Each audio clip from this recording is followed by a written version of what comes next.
올해 우리나라는 광복 80주년을 맞이했습니다. 그래서 엊그제 있었던 이 광복절은 우리나라가 맞이하는 80번째의 광복절이었습니다. 1945년 8월 15일 35년간의 일제 식민 지배를 끊어내고 우리나라가 이제 해방된 날을 기념하기 위해 만들어진 귀한 국경일입니다. 그런데 여러분, 우리는 이런 국경일을 어떻게 보내고 있습니까? 독립을 위해 목숨을 바친 독립운동가의 희생과 헌신을 생각해 보거나 독립국가의 국민으로 살고 있음에 감사하는 마음을 가져보는 그러한 마음을 가지면서 우리가 이 휴일을 어느 때보다 더 뜻깊게 보내고 있습니까? 그런데 대부분의 많은 사람들은 이런 휴일이 우리에게 찾아오면 쉬는 날이다 라고 하면서 여행을 가거나 영화를 보면서 쇼핑을 하거나 그동안 만나지 못한 사람들을 만나면서 즐겁게 휴일을 보내는 것에 그칠 때가 많습니다. 저 역시 그런 생각을 가지고 광복절을 보내고 있다가 이 광복절이 과연 누구를 위한 광복절인가, 이 광복절이 왜 만들어진 광복절인가 라는 것을 문득 생각하게 되면서 뭔가 나도 모르게 죄송한 생각이 들어오고 내가 이 아이들에게 광복에 대한 것을 올바로 가르쳐주지 못했구나 하는 마음에 부끄러운 생각도 가졌습니다. 우리가 오늘 보고 있는 이 말씀 속에 보면요, 다섯째 달과 일곱째 달 이렇게 우리에게 소개하고 있습니다. 오늘 본문 5절에 보면 나오는데요, 이 달은 바로 이스라엘이 바벨론에게 나라를 빼앗긴 달입니다. 뿐만 아니라 하나님의 집인 성전이 무너진 달입니다. 그래서 이 이스라엘 백성들은 매년 다섯째 달과 일곱째 달에는 나라를 잃고 하나님의 성전, 하나님의 집이 무너진 것에 대한 슬픔과 죄스러운 마음을 가지고 금식하며 그 시간들을 보냈습니다. 이 다섯째 달에 있었던 당시의 상황을 우리에게 말씀해 주고 있는데요, 바로 에레미야입니다. 에레미야 52장 12절에서 16절 말씀입니다. 바로 예루살렘 성전이 무너지는 이 달 어떤 일이 있었을까요? 저랑 여러분이 한 절씩 돌아가면서 읽어봅시다. 제가 먼저 읽습니다. 바벨로니아 왕 느부갓네살 제19년 다섯째 달 10일에 바벨로니아 왕의 부하인 근위 대장 느부사라단이 예루살렘으로 왔다.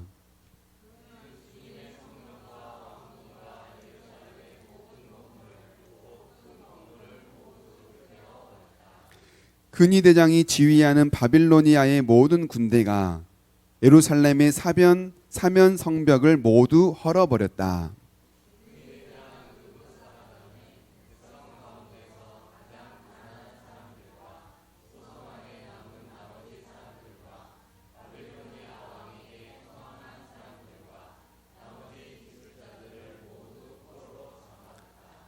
그러나 근위 대장 느부사라단은 그 땅에서 가장 가난한 백성 가운데 일부를 남겨두어서 포도원을 가꾸고 농사를 짓게 하였다.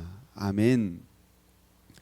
그러니까 이 이스라엘 백성들이 바빌로니아 왕 느부갓네살 제19년 다섯째 달에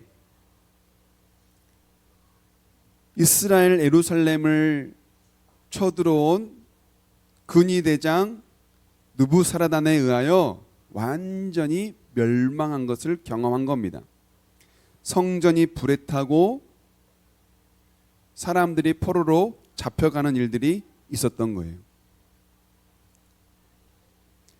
모든 성벽이 다 무너지고 큰 건물, 작은 건물 할 것 없이 모두가 다 불에 타버리고 모두가 다 포로로 잡혀가게 된 겁니다. 가난하여서 농사를 짓는 사람들에게는 농사를 짓도록 남겨놔요. 왜일까요? 이제 이 나라는 바벨론의 식민지가 되었으니 농사를 지어서 바벨론에게 식량을 조달할 사람들을 남겨뒀던 겁니다. 또한 일곱째 달에는 어떤 일이 있었는지 우리에게 말씀하고 있는데요. 예레미야 41장입니다. 1절부터 3절까지. 자, 여러분이 먼저 한번 읽어봅시다. 시작.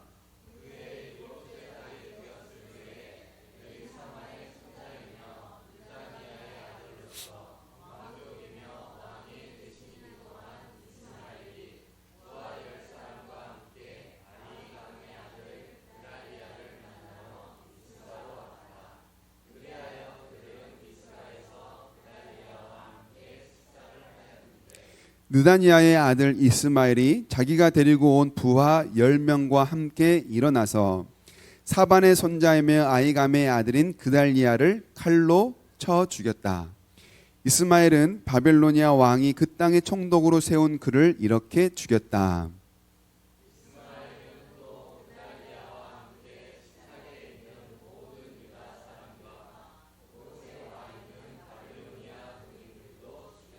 아멘. 일곱째 달이니까요. 나라가 불에 타고 건물이 성벽이 무너지고 모든 백성들이 포로로 잡혀간 지 2달 뒤에요. 2달 뒤에 어떤 일이 있었냐면 농사를 지을 수 있는 농사꾼들은 남겨놨지 않습니까? 이제 이 농사꾼들을 관리할 수 있는 감독자가 필요했어요.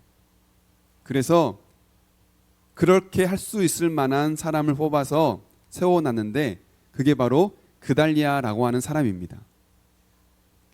그달리아는 남은 사람들을 이끌고 있었지만 바빌로니아가 세운 사람이기 때문에 이스라엘 사람들의 입장에서는 그렇게 편치 않은 사람이었어요.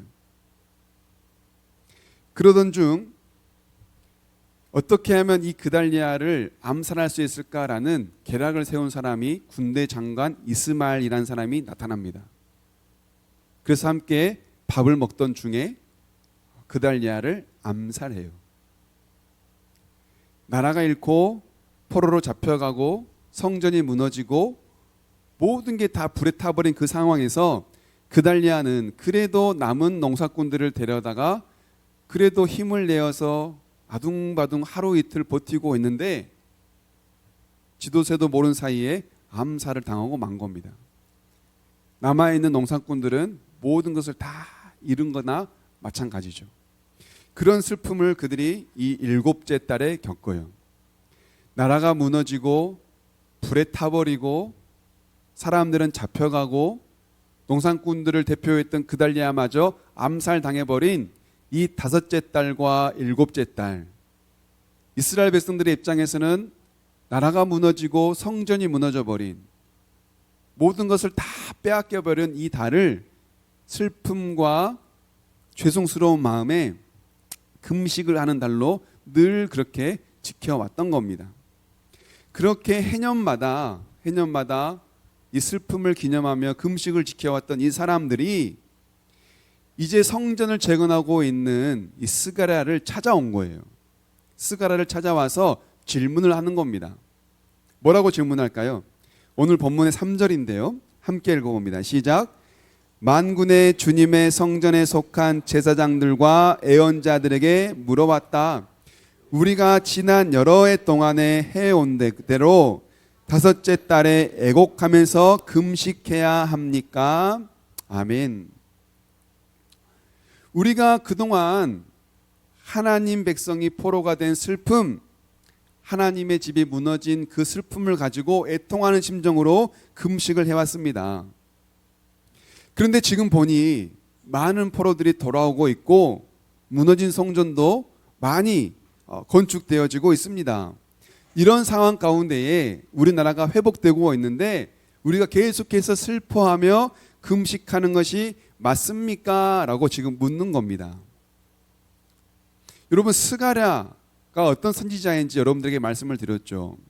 바로 앞에 있는 학계와 함께 활동을 하면서 무너진 성전을 다시 짓고 성전의 의미가 무엇인지, 우리가 왜 성전을 지어야 되는지를 의미를 부여하며 이 성전에 대한 올바른 성전을 지을 수 있도록 말씀을 통하여 가르치는 선지자가 바로 이 스가랴라고 했지 않습니까?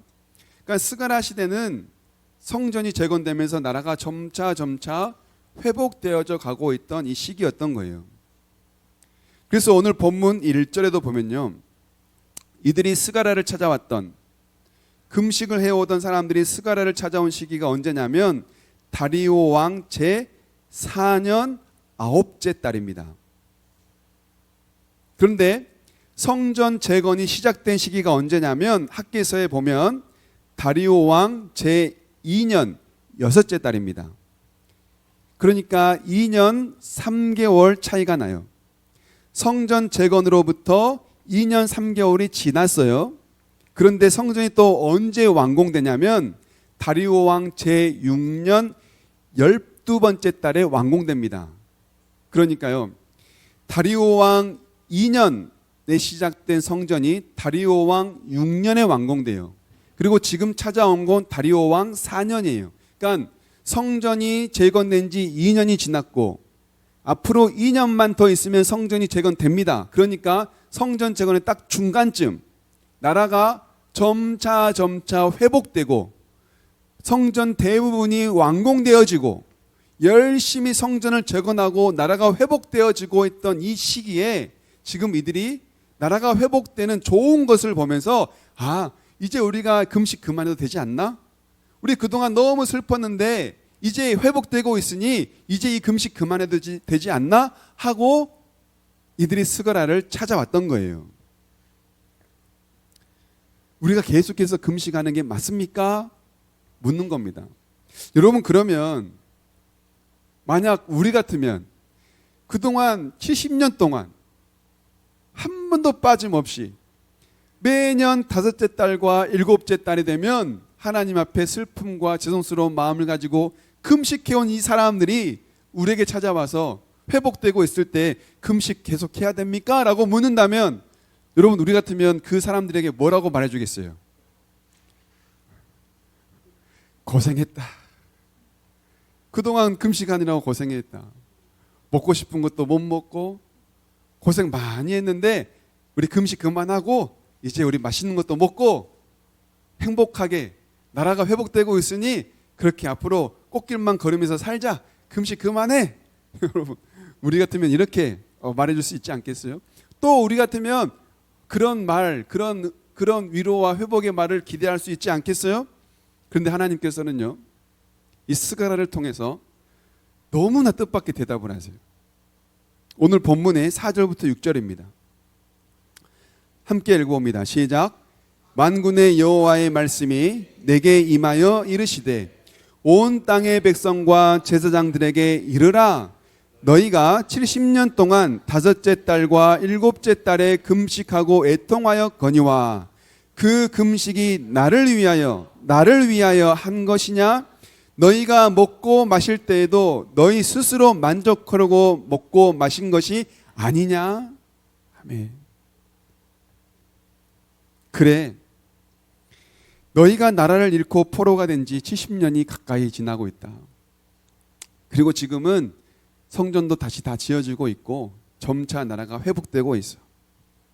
그동안 너희가 금식하느라고 고생 많았다. 앞으로는 금식 그만해도 돼. 이렇게 대답하신 게 아니에요. 금식 그만해도 되냐고 너희가 지금 나에게 묻는데 나도 너희에게 한 가지만 묻자. 70년 동안 너희가 한 그 금식이 나를 위해서 한 것이 맞냐? 너희를 위하여 먹고 마신 것처럼 그 금식 또한 너희를 위하여서 한 것이 아니냐? 나의 집이 무너지고 나의 백성이 끌려간 그 슬픔 때문에 죄를 반성하고 괴로워서 금식한 것이 맞느냐라고, 그 금식이 진정한 금식이 맞느냐라고 예수님께서 그들에게 다시 질문을 하신 거예요. 왜요? 하나님이 보시기에는 그게 아니었기 때문에 그래요. 자신들의 죄 때문에 하나님이 집에 무너지고 백성들이 포로로 잡혀간 것이 슬프고 반성이 되어서 금식했다면 그 금식하는 기간 동안 어떤 결과가 나야 됩니까? 삶의 변화를 위해 힘쓰는 그들의 모습이 보여져야 했던 거예요. 그런데 하나님이 보시기에는 자기들의 죄 때문에 나라가 무너지고 하나님의 집이 무너지고 백성들이 포로로 잡혀간 그 슬픔 때문에 금식한다고 하지만 죄를 반성하는 기미가 보이거나 삶을 고치려고 하는 기미가 그들에게 보이지 않았다는 겁니다. 그래서 자기 만족을 위해서 먹고 마시는 것처럼 너희가 금식한 건 역시 너희의 만족을 위해 금식한 것이 아니냐라고 하나님께서 되물으신 거예요. 여러분, 이 이스라엘 백성들이 포로로 잡혀간 이유가 무엇입니까? 하나님의 집인 하나님의 성전이 무너진 이유가 무엇입니까? 우상을 숭배하면서 하나님을 버렸기 때문에 그래요. 이웃을 사랑하라 하신 하나님의 명령을 거부했기 때문에 그래요. 말씀을 거부하고 하나님을 버려서 결국 그들은 포로가 되고 하나님의 집이 무너진 겁니다. 그래서 그들은 그 슬픔 가운데 빠져 금식을 했던 거예요. 그러면 그 금식하는 기간 동안 그들이 배우고 느껴야 될 건 뭡니까? 왜 우리가 이렇게 슬퍼하며 금식하고 있는지를 배우고 깨달아야 되는 거 아니에요?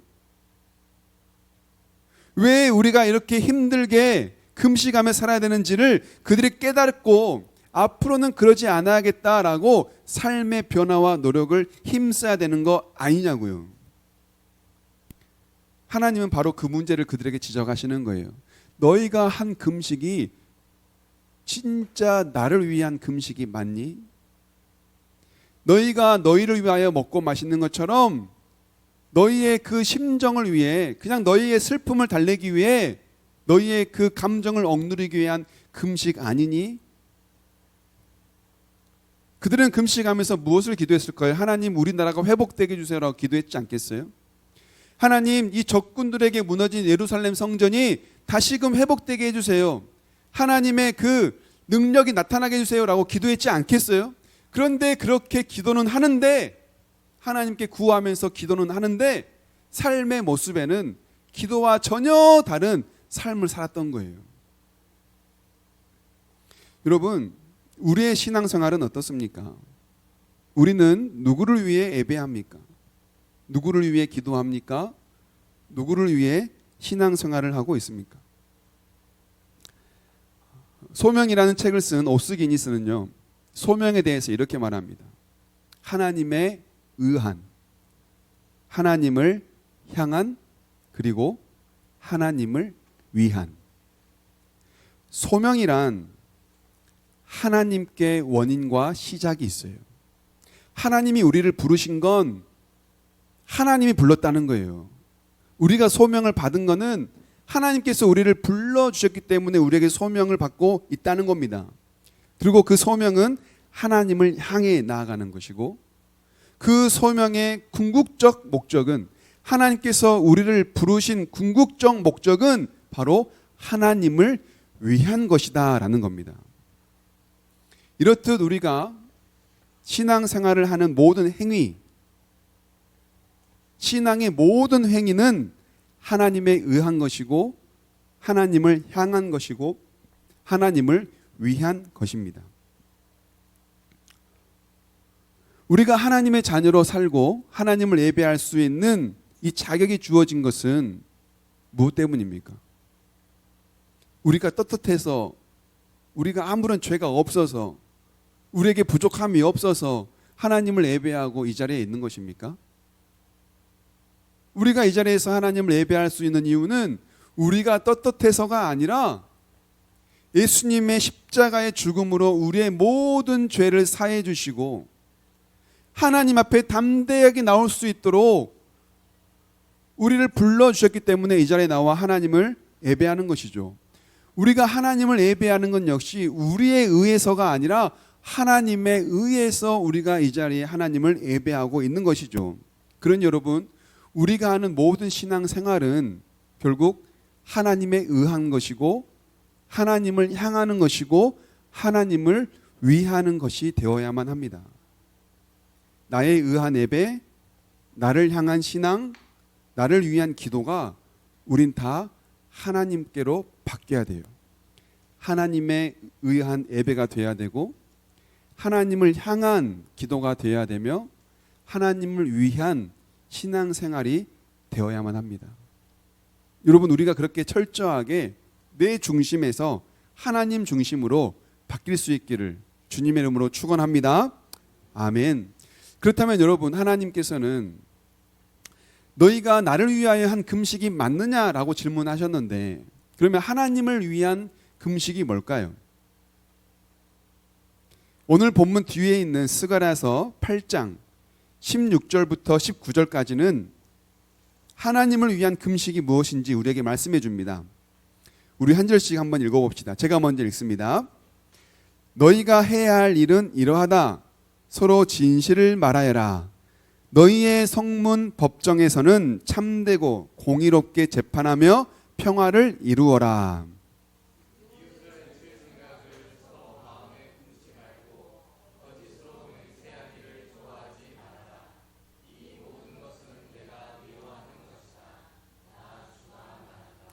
만군의 주님께서 나에게 말씀하셨다.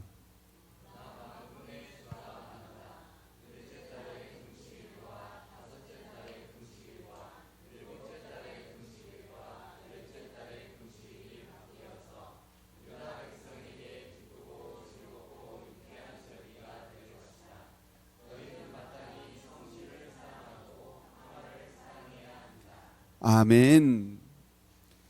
너희의 금식이 나를 위한 것이 맞느냐라고 질문하시고 나서 하나님께서 이제 알려주세요. 뭐라고요? 너희가 해야 할 일은 이러하다.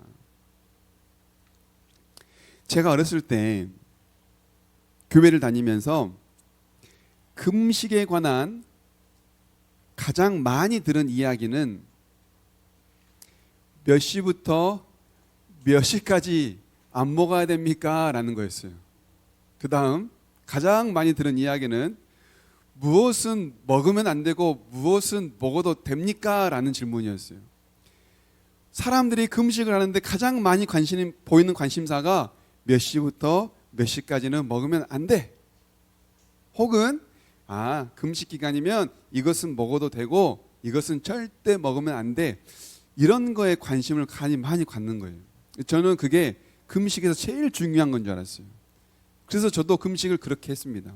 몇 시부터 몇 시까지는 철저하게, 그리고 뭐 먹으면 되고 뭐 먹으면 안 돼, 이런 것들을 철저하게 지키면서 이게 금식인 줄 알았어요. 그런데 자연스럽게 이게 금식이 아니구나 라고 하는 걸 자연스럽게 깨닫게 됐습니다. 하나님은 우리에게 금식을 말씀하실 때 몇 시부터 몇 시까지는 먹지 마라, 그리고 이것은 먹고 이것은 먹으면 안 된다라고 우리에게 그것을 따져 묻지 않으세요. 지금 하나님께서 이 이스라엘 백성들에게 70년간 금식해온 이들에게 묻는 게 뭡니까? 그겁니까? 그거 아니잖아요. 하나님께서 그들에게 물으시는 건 뭐예요? 너희가 금식하는 그 믿음을 가지고 그 믿음을 보이는 삶을 살았니? 이거 물으신 거잖아요. 너희가 그렇게 금식했는데 그러면 70년 동안 금식한 것을, 70년 동안 금식하며 지킨 것을 너희 삶 가운데서도 말씀을 지켰니? 바로 이것을 물으신 거 아닙니까? 하나님을 위한 금식은 이웃에게 진실을 말하고 성실히 행하며 평화로 대하는 것이 하나님이 원하시는 금식이라고 말씀하세요. 다시 말하면 하나님을 사랑하여 금식하는 그 믿음을 가지고 이웃을 사랑하는 겁니다. 하나님 앞에서 금식하는 믿음을 보이는 것처럼 이웃을 사랑하여 진실과 평화로 대하는 것을 보이는 거예요. 즉 하나님이 원하시는 금식은 금식하는 그 금식의 모습이 삶의 모습과 같아지는 겁니다. 믿음으로 금식한다면 삶에서도 믿음이 나타나고, 사랑으로 금식한다면 삶에서도 사랑이 나타날 수밖에 없다는 거예요. 그게 바로 하나님이 원하시는 금식이라고 말씀하시는 겁니다. 지금 이스라엘 백성들은 나라가 무너졌어요. 성전이 무너졌어요. 백성들이 포로가 됐어요. 자기들의 죄 때문에 슬픈 마음에 금식한다고 하지만 자기들도 똑같이 사랑하는 이웃을 포로로 삼고 사랑하는 이웃의 집을 무너뜨려요. 금식한다고 하는데 우리나라가 무너지고 우리 백성이 포로가 된 것 때문에 슬퍼 금식한다고 하는데 자기들도 똑같이 남들에게 그렇게 행하고 있단 말이에요. 거짓을 일삼고 이웃을 압제하며 나그네를 괴롭히고 남을 핍박하고 억압하면서 그렇게 남의 사람들을, 이웃들을 사랑하지 못하고 그들을 포로 삼고 그들의 가정을 무너뜨리고 있다고요. 그래서 하나님 말씀하시는 겁니다. 너희가 그것 때문에 금식하는데 왜 너희도 똑같이 그렇게 하니? 금식한다면 그 금식의 삶이, 금식의 믿음이 삶 가운데 나타나야 되지 않겠니? 라고 하나님께서 물으시는 겁니다. 여러분, 하나님을 위한 신앙생활이 무엇입니까? 오늘 우리는 하나님을 위한 신앙생활에 관해서 함께 하나님의 말씀을 나누고 있는데요. 하나님만 위하고 하나님께만 잘 보이고 하나님만 관계 좋으면 그게 하나님을 위한 신앙생활이 되는 겁니까? 하나님을 위한 신앙생활은요, 하나님 말씀을 듣는 겁니다. 하나님을 위한 신앙생활을 하려면 하나님의 말씀을 듣는 신앙생활을 해야 돼요. 그게 바로 뭡니까? 하나님을 사랑하고 이웃을 사랑하신 이웃을 사랑하라 하신 이 하나님의 말씀을 행하는 겁니다. 하나님을 위한 신앙생활은 다른 게 아니에요. 하나님께만 잘 보이고 하나님께만 기도하고 하나님 말씀을 이렇게 읽었다, 하나님께 이렇게 했다, 이것만 소중한 게 아니라 그 하나님께 보인 신앙의 모습이 똑같이 이웃 앞에서도 보여져야 되는 거예요. 이게 바로 하나님을 위한 신앙생활입니다. 하나님 앞에 성실하듯 이웃에게도 성실하는 것. 하나님 앞에서 진실하듯 이웃 앞에서도 진실한 것. 하나님을 사랑하듯 이웃을 사랑하는 것. 이게 바로 하나님을 위한 신앙생활이에요. 이게 바로 하나님께서 우리에게 원하시는 신앙생활이라는 겁니다. 신앙생활이라고 해서 하나님 앞에서만 보이는 생활이라고 착각하지 마세요, 여러분. 독수리가 날 때 양 날개가 다 있어야 하늘을 날 수 있는 것처럼 우리 신앙생활에도 두 쪽의 균형이 필요합니다. 하나님을 향한 날개와 이웃을 향한 날개가 건강해야 돼요. 어느 한쪽으로만 치우치면 하나님을 위한 신앙생활을 할 수가 없어요. 그래서 우리는 하나님을 사랑하는 것처럼 이웃도 사랑하고 하나님 앞에 믿음을 보이는 것처럼 이웃 앞에서도 진실을 행할 때 우리 신앙이 건강하게 하나님을 위한 올바른 신앙생활을 할 수 있습니다. 말씀을 맺겠습니다. 슬픔 중에 금식을 하던 자들이 금식을 해야 합니까? 그쳐야 합니까? 라고 하나님께 물었어요. 그러자 하나님은 금식에 있어서 가장 중요한 것, 그것을 우리에게 말씀해 주고 있습니다. 그것은 바로 하나님 말씀대로 사는 것이다 라는 거예요. 너희가 지금 금식하고 안 하고가 중요한 게 아니라는 거예요. 하나님 말씀대로 사는 것이 곧 하나님이 원하시는 금식이라는 거예요. 여러분, 우리가 해야 할 금식은 밥을 먹냐 안 먹냐가 아닙니다. 나를 사랑하는 것을 금식해야 돼요. 내가 주인 되는 걸 금식해야 돼요. 내가 중심 되는 걸 금식해야 돼요. 내 의를 나타내는 것을 금식해야 돼요. 내 멋대로 사는 걸 금식해야 돼요. 내 욕심대로 사는 걸 금식해야 돼요. 우리가 지금 해야 할 금식은 바로 그 금식입니다. 제가 어렸을 때 금식하라고 표를 딱 내면 제가 가장 많이 금식했던 그 표에 아침, 점심, 저녁 중에 언제인지 아세요? 아침이에요. 아침 금식하기 쉽잖아요. 이게 금식인지 굶식인지 다이어트인지 요즘엔요 다 잘 먹고 잘 사니까요 금식이 그렇게 중요하지 않습니다. 이때 당시에는 생명 놓고 금식했죠. 근데 지금은요 얼마든지 사실 저는 금식 잘 못하거든요. 손발에 떨려가지고. 요즘에는 얼마든지 금식할 수 있잖아요. 내가 마음만 먹으면 한 끼 다이어트 생각한다 생각하고 금식하잖아요. 지금 우리가 해야 할 금식은요 여러분 먹고 안 먹고가 아닙니다. 우리가 지금 해야 할 금식은 우리가 생명처럼 여기는 거 있잖아요. 이때 당시엔 밥이 생명이었으니까 지금 우리가 생명처럼 여기는 거 뭡니까? 그거 금식해야 돼요. 그거. 돈이 됐든 내 자신이 됐든 우리가 가장 사랑하는 거 그거를 금식하는 겁니다. 하나님이 우리에게 원하시는 그 금식을 하나님이 원하시는 신앙생활을 하나님을 위하고 하나님을 향하고 하나님의 의에 나아갈 수 있기를 주님의 이름으로 축복합니다. 아멘.